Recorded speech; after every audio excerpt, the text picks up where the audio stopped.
This lecture will provide an overview of the history of handheld gaming from its inception in 1976 all the way through to the mobile applications that we have today on smartphones.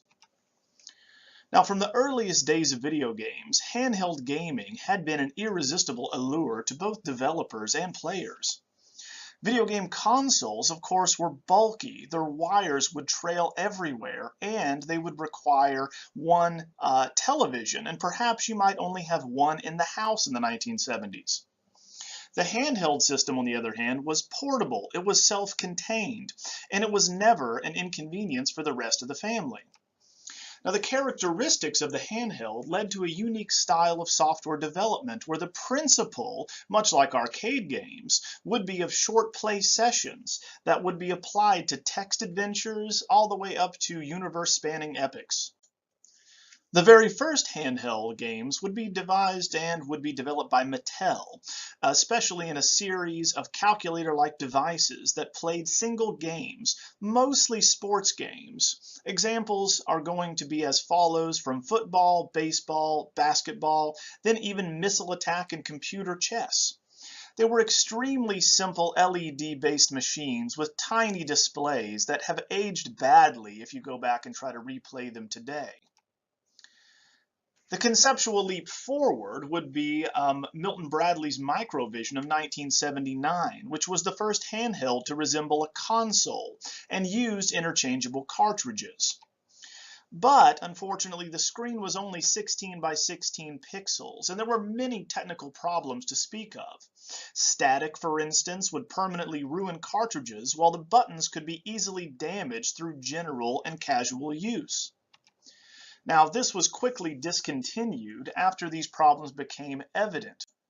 Another example of a cartridge-based handheld game system was developed by Epic. The Game Pocket Computer of 1984, released only in Japan, also used interchangeable cartridges. But this was rendered virtually pointless because we only ever had 5 games developed for it. Therefore, these first 2 examples were commercial failures. Returning now to Nintendo, we know that Yokoi had already demonstrated the potential market for handheld gaming with his Game & Watch series from 1980 to 1991, a very long-lasting series. Now, Yokoi invented the very first great portable console, the Game Boy, in 1989. The Game Boy would be the purest distillation of Yokoi's design philosophy that we discussed, lateral thinking with withered technology. That is to state, here we have a green monochromatic display called pea soup by its competitors. It had a simple 8-bit CPU with a mere paltry 8 kilobytes of RAM and a single tiny speaker. In fact, the same year the Game Boy was released, its first serious competitor, Atari's Lynx, also was set on the market. The Lynx offered, as with Sega's Game Gear of 1990, a full backlit color screen that were much larger than the Game Boy, and it was designed to be held in a landscape format, much more common and associated with the controllers themselves, including a D-pad and buttons. Therefore, by comparison, the Lynx and Game Gear were much more attractive when considering their hardware. But the Game Boy, importantly, was designed with a purpose. The most important thing Nintendo realized, and Yokoi tapped into here, about portable games was not, once again, about power or color, but instead playability, longevity, and battery life. In fact, with 4 AA batteries, the Game Boy could play for up to 15 hours, whereas those requiring color screens to be powered required 6 AA batteries, and they could only play for 3 to 5 hours, roughly, once again, only a third of the time on average. And we should note the Game Boy was significantly cheaper and smaller, as Nintendo always considered cost in manufacturing. Therefore, the Game Boy overwhelmed the Lynx and the Game Gear. But the clever design is not the most important with the Game Boy here, though we might consider it to be. Instead, as always with Nintendo, it would be the software that would make the Game Boy stand out. And this is where Alexei Pajitnov comes into play. And his Tetris, officially launched on the Game Boy in 1989.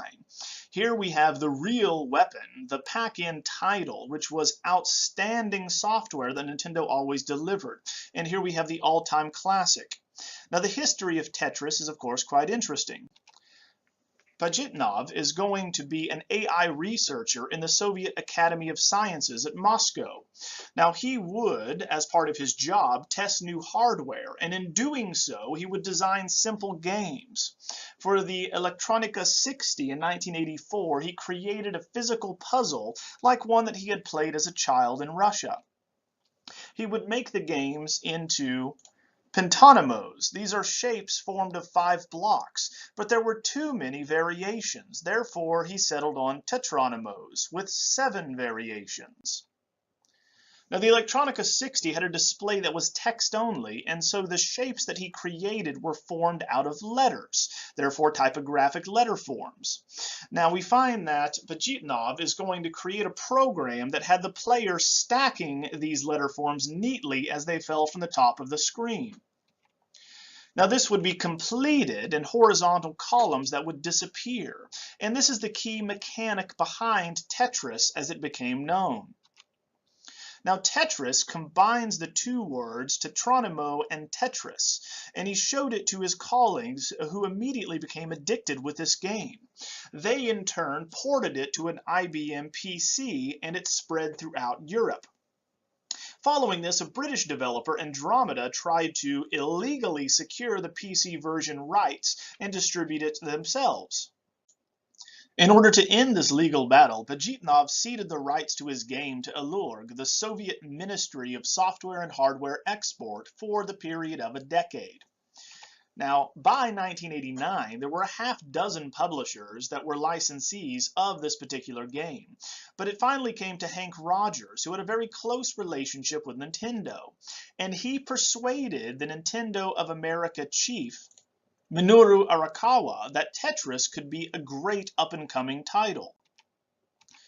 Now here we find that Tetris existed since 1984, but it wouldn't be until 5 years later that the Game Boy made this particular game famous, and as a greatest demonstration of the Game Boy's capacities and capabilities.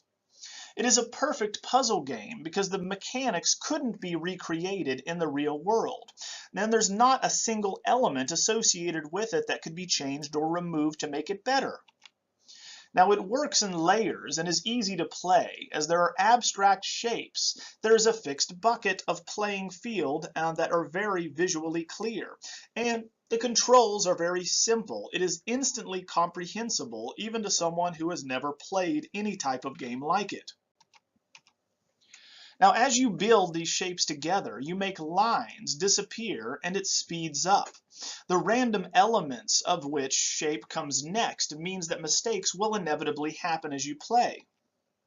It is ideally suited, in fact, to what makes mobile gaming great, and that is bite-sized sessions. Thus, it is portable to play. Also, it proved the worth of the Game Boy's technological approach, which would seem rather backward thinking at the time, not being in color and not being in high resolution. It also demonstrated that players did not need this backlit LCD screen in order to enjoy their portable games. Instead, the aspect of it that was the most enjoyable was that the game was designed for short bursts of play, these bite-sized sessions, and that the game is designed to be appreciated as such. Of course, Tetris isn't the only game that Nintendo would launch on the Game Boy. They would, of course, play on their traditional strengths with their franchises such as Super Mario and Donkey Kong. Increasingly, we find that these adaptations became very sophisticated, such as in The Legend of Zelda: Link's Awakening of 1993. Now, we have a huge action RPG that is as good as a console in a tiny cartridge here. The Game Gear also offered Sonic Chaos of 1993 and Axe Battler: A Legend of the Golden Axe in 1991. We find the Lynx had arcade ports like Miss Pac-Man, California Games, Paperboy, and Rampart.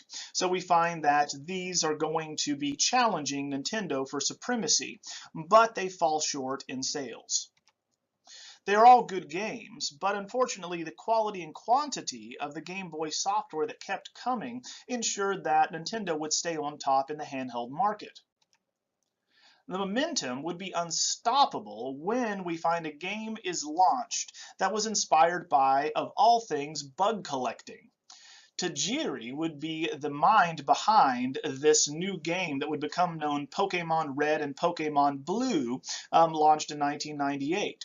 Now we know that Tajiri is known as Dr. Bug because he was obsessed with collecting insects growing up in the suburb of Tokyo, and he lamented the urbanization and the decline in the number and variation of insects that he was able to find.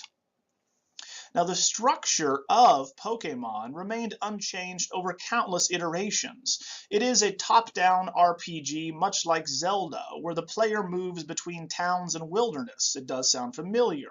The player also chats with other NPCs or non-player characters, and then gets into various battles. The difference here and the genius of Pokemon is that it's constructed around its titular monsters found everywhere in this world, where you would capture and then train them. There were in fact 151 monsters to collect, and the pacing of the world as it unfolded would become more unusual, and it would evolve into new forms, beautifully balanced between adventuring, exploration, and discovery. It is a turn-based battling system, much like other RPGs, taking its cue from Dungeons & Dragons again, where trainers would face off against each other using up to 6 Pokemon at a time. There is enormous tactical depth here in something so simplistic, whereby you have a rock, paper, scissors interplay of the monsters, such as a fire-type monster is very effective against a leafy grass type, but not a water type. The game is fundamentally designed to delight children with monster designs and a script that reflects this appeal. It is tempting a part of our minds that likes to collect and obsess over the few monsters we don't yet have. It zeroes in on the feelings of a child to catch all of them. Now, it becomes a marketing phenomenon with over 250 million copies sold as of 2014, and had many spin-offs and other types of merchandise with lunchboxes, a cartoon series, trading cards, motion pictures, and so on. This game single-handedly turned Game Boy, which was outdated even by the time it launched in 1989, into a must-have handheld, which was continued in production into 2003. Now, with 120 million units sold, it is safe to say that the Game Boy cemented its place in handheld history. Now, that does not mean that everything Nintendo produced was good and a success. For instance, thankfully, the Game Boy's success mitigated other difficulties in the post-Super Nintendo home console world. One of those misfires was Virtual Boy of 1995. So despite the missteps, such as Virtual Boy, which was a commercial failure and was quite confusing, as you're supposed to set up this VR headset and play with a traditional console, we have here a 3D capable successor that was rushed, unfortunately, into market, and this will sound familiar, but it was too unusual for commercial success. Now, the Game Boy here cemented the position of Nintendo, especially with Game Boy Advance, the color version. Now, the capabilities of this version of the Game Boy was comparable to the Super Nintendo Entertainment System, in which a machine that had both a color screen and now a landscape format like its competitors. These competitors at this time with the second generation of these handhelds would be the Neo Geo Pocket Color and WonderSwan, available primarily in Japan. Now, they had very nice hardware, but they never sold because of the market share that was taken up by Nintendo and its excellent software. This strategy can be seen with Nintendo leveraging its past with the Game Boy Advance, whereby it had many of its Super Nintendo classics remade with Super Mario Advance 3 and Metroid Zero Mission. As well, it also had many bespoke entries such as Mario Kart Circuit, Metroid Fusion, and Fire Emblem. The most original and the most fun in the series began as a 10-second mini-game that changed interactions every time you played it. Now, this was a cartridge that took this even further, including a gyroscopic sensor that would allow it to see these tilt controls, thus, of course, foretelling the future Nintendo would go later on with the Wii. The player would tilt the Game Boy Advance to guide hang gliders or dodge falling feces, create fire, dodge crocodile, shake up a soda, and many other activities. Now, the exception to these safe titles for the Game Boy Advance library here would allow Nintendo's designers a new kind of freedom and would hint towards the innovative approach, as we mentioned, in the company's future with the Wii, trying to get back on top after the launch of PlayStation. While Nintendo was dominating the handheld market since 1989, we should remember that it had surrendered the home console market to Sony and its PlayStation. At the E3, Sony announced its own development of the PlayStation Portable, or PSP, that would launch in 2003. It would be the antithesis of Nintendo's technological approach, as it was an extremely powerful handheld, which was comparable to the PlayStation 2. It had robust multimedia capabilities, with games on optical discs instead of cartridges like a Nintendo's. It had an analog stick and an online function. The launch of the PSP leads to the next hardware face-off between Sony and Nintendo. It was at this time that Hiroshi Yamauchi stepped down as the chairman of Nintendo in 2002, handing it off to his successor, Satoru Iwata. Now, as he handed off the company, Yamauchi suggested that wouldn't it be neat if the next handheld would have two screens? But this led Iwata and his team scratching their heads. Miyamoto, as we noted, thought that it would be too complex a device, but eventually decided one screen could be a touch display, and thus we have the new direction for Nintendo handhelds. This would turn into the Nintendo DS, or dual screen. One of them would be a display, while the other would be an intuitive touchpad for controls. And this would create an entirely new breed of game that could appeal to a wider demographic. Sony at this time was chasing processing power, whereas Nintendo moved in a new direction, as it always did. Now, the DS was greeted with quite a bit of cynicism, confusion, and some optimism, but few thought Nintendo's underpowered hardware would ever stand a chance compared to the PSP and its processing power. Therefore, it's hard to avoid comparing these two handhelds that were launched nearly at the same time. Now, they are diametrically opposed machines, certainly. Now, they are equally good at what each set out to achieve. The DS, for instance, would be marketed in all areas with the word touch, and this was the right decision that Miyamoto came up with, as it became a key piece of marketing for the DS. One of these games that demonstrates the wide appeal would be Miyamoto, who helped redesign Brain Age and launch in 2005. It originally was a collection of puzzles with mathematics to test memory, as well as Sudoku. Now, this was based on the work of a neuroscientist, Dr. Kawashima. Now, it was designed to be played for a short time every day, and after each series of exercises, it would give the player their brain age. The idea is that one would improve over time and your brain age would get younger. Now, success here was found especially among older players, a new demographic that Nintendo was tapping into, and there were 19 million copies of it sold. Another equally unusual game for the Nintendo DS, launched in 2005, would be a pet simulation called Nintendogs, where the player would use the DS microphone and touchscreen to care for and groom one of many breeds of dogs. It was designed to be played for a short time every day, as is ideal for these portable games.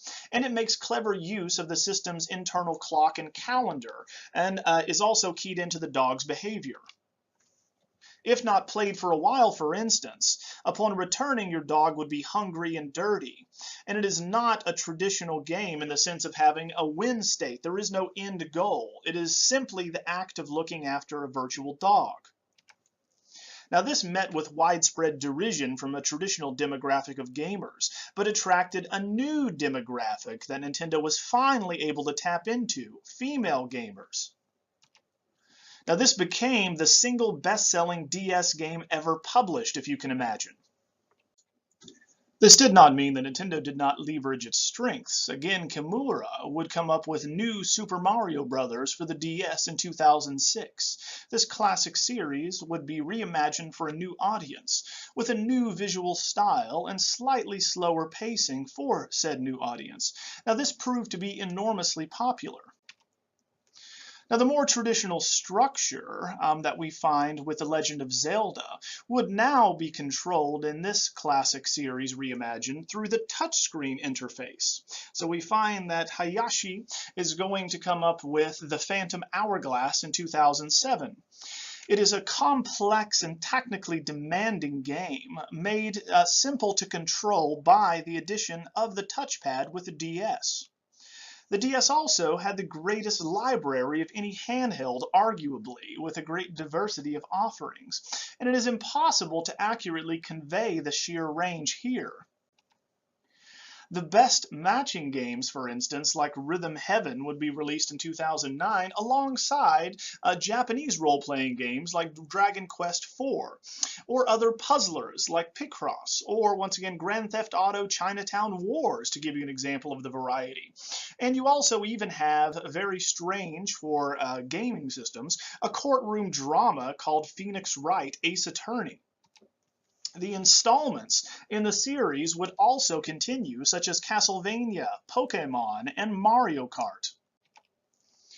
The PSP, on the other hand, offered more familiar gaming experiences, with the best titles appealing to the hardcore enthusiasts, such as Capcom's Monster Hunter Freedom of 2005, which would be a deep multiplayer game centering on groups of players that would meet to go hunting and hunt down these giant monsters.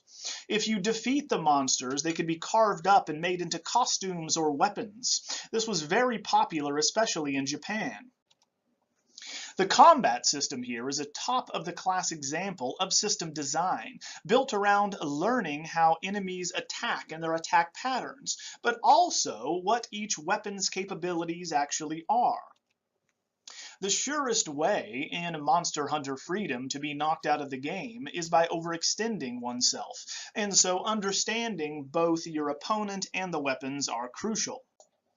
Other examples of the PSP's games here would be Q Entertainment's Luminous of 2004, which was a puzzler, blending the mechanics to a techno beat. Or another example would be a semi-shooter, Every Extend Extra of 2006, where a player would detonate bombs amid swarms of enemies. The Sony Japan studio also came out with Patapon of 2007, where the player would beat to a pattern and tiny warriors on the on-screen would respond, guiding them past obstacles against giant monsters.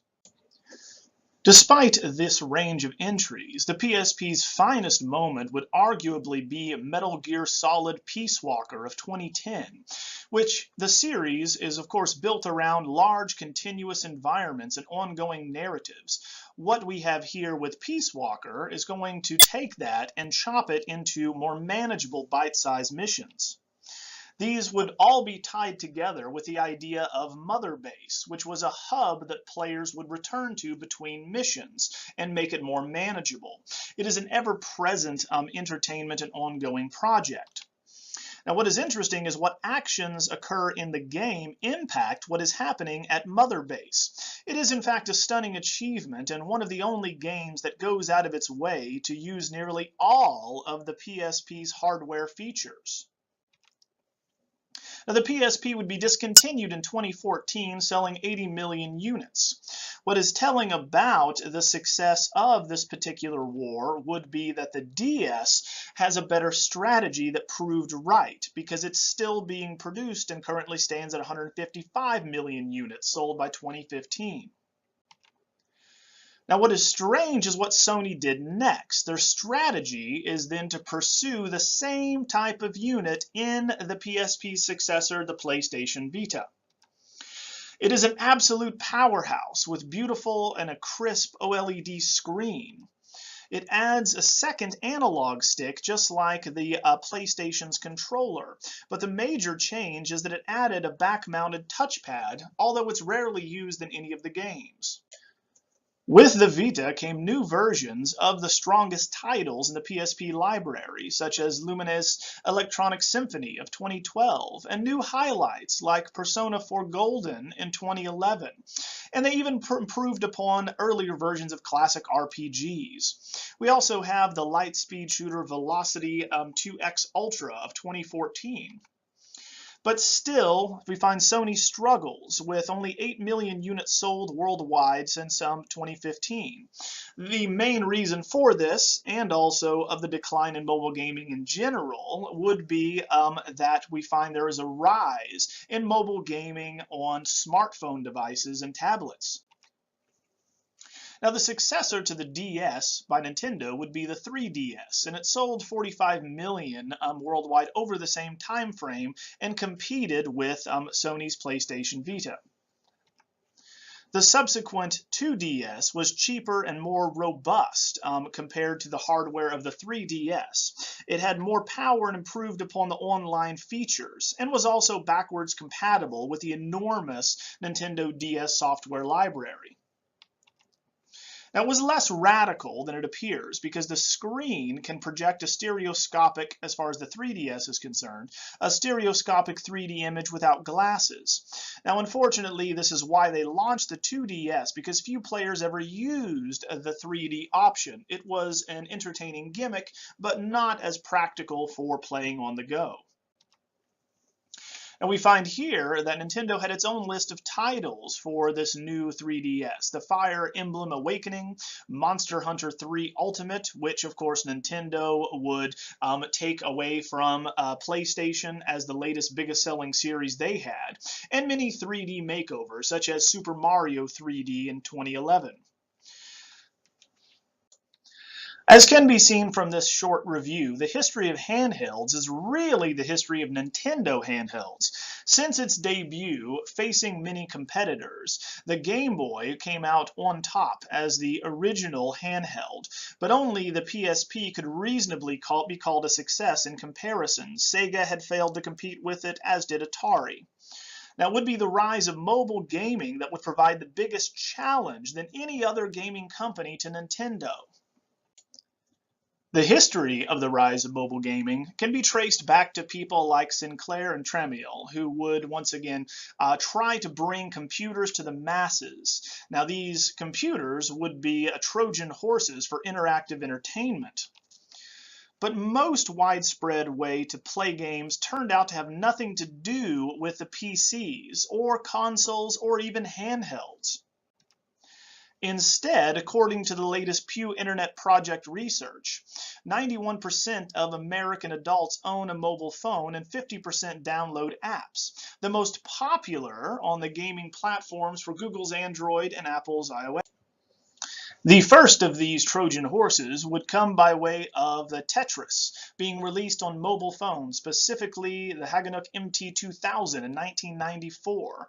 It was an early phone with an LCD screen and is massive by today's standards, but still it allowed gaming on the go. The most iconic starting point, however, for mobile gaming would be the series Snake, which is really a genre in and of itself, where in 1997 we know that Nokia would release it on all of its phones. The genre, in fact, originated in 1976 as part of the arcade game Blockade, which was then ported to Atari and its VCS as Surround. The point of the game is simplicity itself. You control the head of the snake, if you will, the head of a short line that would move in 4 directions in an enclosed space filled with blocks. Guiding the head over these blocks, the line would then get bigger. The only objective to the game would be, as you get bigger, you just try not to run into your own tail. It was perfect for the lowly processors of early mobile phones and the limited graphics made possible by LCD screens. So Nokia pre-installed it on all of its devices in 1997 onward. So it was perfect for filling a boring 5 minutes in one of the most well-known and popular games in history. Now, these simple games from the 1990s and 2000s were made possible by very simple devices, so they were limited. Now, there was no centralized marketplace at the time to purchase and download these titles. This, of course, all changed with the advent of smartphones and the App Store in 2008 thanks to the iPhone. Now, the iPhone was a very powerful device with full color display that doubled as a touchscreen. It also came with a centralized marketplace that offered developers a clear route to huge installed bases of audiences with simple license agreements. Now, Google's Android and its operating system lagged behind at first, but now has a similar ecosystem and marketplace. Now, mobile video game markets are, of course, going to be stratified in a manner not seen in traditional platformers. The lower costs involved in actually creating and getting your game out there make it more feasible for developers, and there is a huge built-in potential audience.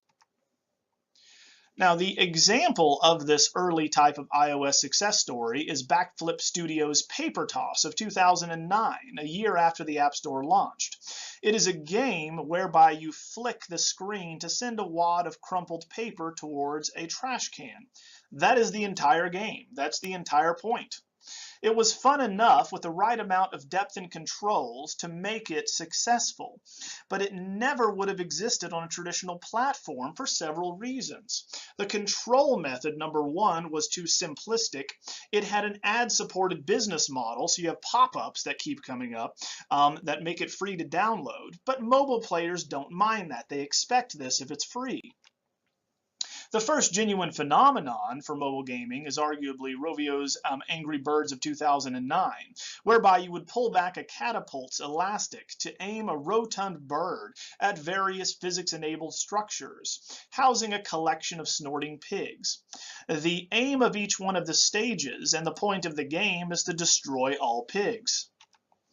Now, the winning visual style, backed up with an amusing set of sound effects, ensured that Angry Birds would be a success. For instance, the pigs would laugh at you if you had a bad shot. The brilliant mobile design is going to be encapsulated in the fact that it's easy to understand. The levels last about a minute each, and the physics-enabled structures have a bit of a nuance to the aiming, also gives the objectives depth. There are hundreds of levels, thus you can continue to update this years after its release, thus continuing the interest and how it can be replayed. Now, it can be played in short bursts, but with the overarching structure, it keeps you interested for a long period. Now, F2P, or free-to-play, is going to find that mobile marketplaces precipitated the rise of a new business model. That is to state that what originally came from the Asian MMOG market naturally found a home on these platforms where consumers were constantly browsing but unwilling to commit money up front. So the free-to-play, it means that you can download a game, but then you find you may have to hit a paywall or a timer in order to continue on or to open up different features. Now, the free-to-play is a blessing and a curse for game design for two main reasons. Now, it's a blessing because it opens up an enormous player base. You immediately have access to millions of people potentially. But because you need to make your game profitable, they often are known for locking away content behind paywalls if you want to do or reach different functions in the game, or they will time you out. Among the biggest successes has been the series by Supercell, The Clash of Clans of 2012, which is a simple strategy game where progress can be sped up through the purchasing of gems. Now, the revenues speak for themselves. As of now, we find The Clash of Clans made upwards of $900 million. And this is, of course, one that's downloaded for free, we should keep in mind. Now, the game has you playing a chief of a village, whereby you would build using the resources from attacking other villages. Now, it is another example by Supercell that we find a freemium, massively multiplayer online real-time strategy game also is going to be a good example of mobile gaming. Here with 2014's Boom Beach, we have the player slowly constructing an island base of defense while sending out troop boats to attack other bases, much like Clash of Clans. Each defensive structure on the island can be upgraded to level 20, and each level takes more time and more resources. Thus, we find that there are a number of structures to upgrade, and this increases the time it takes to do so, creating endless minor objectives. So it keeps you playing longer and longer and longer. And this ties into real-time strategy side of the game. Invading others' bases is a key way of obtaining resources. Thus, there is a large element of busy work in this design that is quite genius, creating inexhaustible lists of things for players to do so that the game never really feels finished. Now, this encourages the spending of premium currency. Thus, of course, you have the notion of freemium games. They're free, but you can upgrade them with money. That you generally are encouraged to do so by speeding things up, often buying in bulk. Now, the more exploitative examples of the free-to-play market are aimed at a younger audience. So there is, of course, laws that are being proposed in order to limit the type of advertising and who can download these types of games. But still, they're increasingly popular and are a way to get games out after you develop them. The difficulty is, of course, discussing the scale. How can you actually provide an overview or a history of mobile gaming? Now, in order to understand the scale, we should state that the App Store currently has 1.25 million apps for download, with 60,000 new apps each month. It's impossible to review them all. Now, not all these are video games, but we find that video games account for 80% of the App Store's revenue. Now, the upside is that almost every genre in this new type of mobile gaming environment is represented. The downside is that games can sink without a trace because there are so many. They are flooding the market. So successful titles are also a downside, are instantly cloned by unscrupulous developers. As soon as something becomes popular, they can make a version of their own. Now, in the early years, publishers were guilty of porting games without consideration of their controls, thus trying to make them act like they're played on an arcade or on a console, which does not work in a mobile environment. Now, in the worst case scenarios, they would have an on-screen joypad that also never worked. Now, what is good about mobile gaming is that independent developers could become more creative with their inputs, such as Terry Kavanaugh and his Super Hexagon of 2012. Therefore, there's a new wave of Twitch-type games that were demanding an action experience where the player rotates, in this instance, a small triangle inside of layers of a collapsing hexagon. Now, the goal of the game, while you're listening to a techno beat, is to be in the right position to pass through the missing side of each hexagon. Another example of these developers that would never work in a commercial market are Michael Brawl and his 868 hack of 2013. Now, in Brawl's example here, we find the audience is large enough to support these types of creative individuals. Now, this is a bespoke aesthetic whereby it's as non-commercial as you get with very deep systems. Now, in his game, 868 Hack, we find a turn-based roguelike theme around invading a computer system. So we're invading or hacking a computer system. It includes lo-fi visuals and an inventive set of core programs.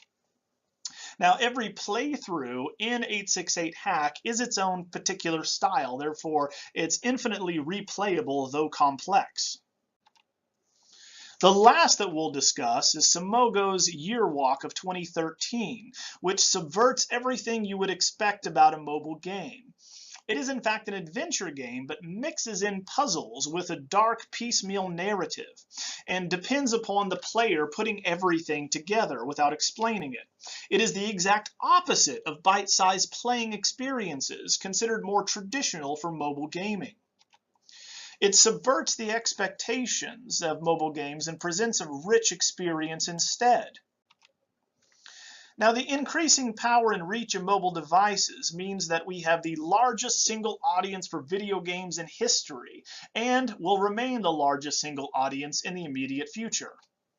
Now, the marketplaces for these new games are in their infancy, so every month there's a new top quality series of games. Now, the future potential we can see for these mobile games are in educational apps incorporating video game mechanics more and more. Therefore, we can see that mobile gaming is everywhere and will not go away anytime soon. Next class, we'll continue on by turning back to the development of consoles from 2008 onwards.